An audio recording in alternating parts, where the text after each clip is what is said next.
I rigged up a power shot, a heavier bait casting technique for throwing that drop shot. And I wanted to fish it around reeds, tulies, and docks, but I wanted heavier line. So I took a bait caster and I put 16 pounds sunline fluorocarbon on it. And I go up and I started fishing these reeds, these tulies. It was in the spring. I'd never done it before. I hadn't heard of anybody doing it. Prior to that, it was always that, 6-pound test, fishing deep. And I go, I bet you they bite these things shallow. So I took a 7-inch roboworm. I rigged up a leader about that long on a bait caster, 16 pound. And I started pitching these reeds and these tulies, pitching these little openings in the tulies. Anywhere where I could see a little opening, I'd pitch it in there and I'd shake it. And I didn't pitch into about 3 holes before I got a bite. Next thing I know, my whole practice, my whole tournament is doing nothing but throwing this drop shot on heavy line around docks, and especially around tulies. And from there, I expanded to the Delta, fishing in grass and fishing heavier cover with this drop shot technique, and was catching a ton of fish and a lot of big fish as well. So the power shot is something that you can do in a lot of different places, not just out west when I learned it. When I started fishing back east, I started to incorporate it at some of these lakes that we're going to. And it doesn't matter if you're in Florida or Texas or up north, it does not matter where you are. If there's shallow cover and you want to throw a drop shot on heavy line, that's a power shot. And there's a couple different ways you can do it. For me, it is with a bait caster. I am going to throw a 7-foot rod, a medium to a medium heavy action rod. It's not a big, powerful technique. It's something that you want to be able to pitch around.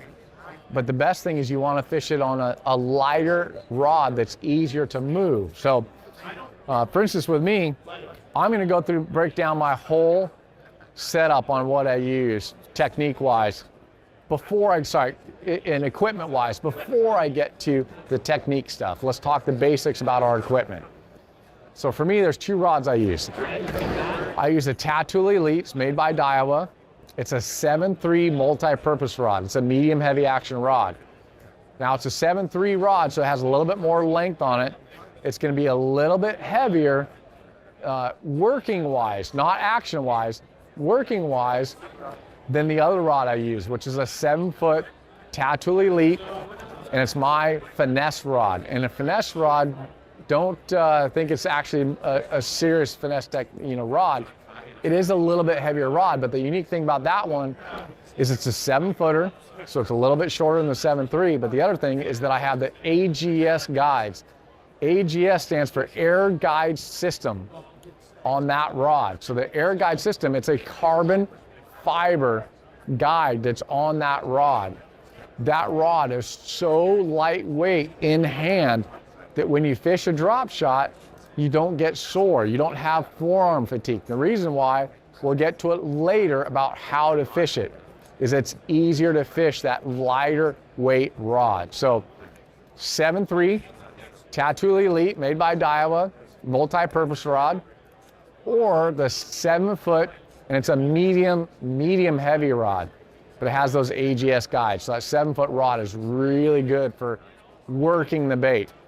Reel, there's 2 reels I'm going to use. Tattoo Elite or the Tatula SV.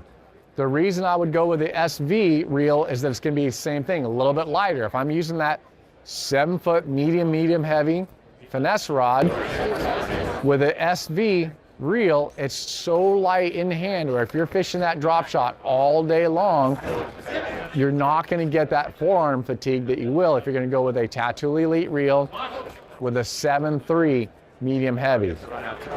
The line I'm going to use, 14-pound FC Sniper fluorocarbon, or 16 pounds, so 14 and 16. If it's heavier cover, I'm going with a 16.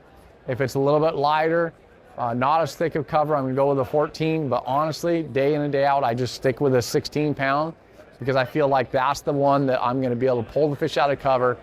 And most of all, I won't break it on a hook set. That's one thing that will happen the lighter you go in line. When you get that bite and you reel down and set the hook, 14-pound will break more often than 16-pound will. So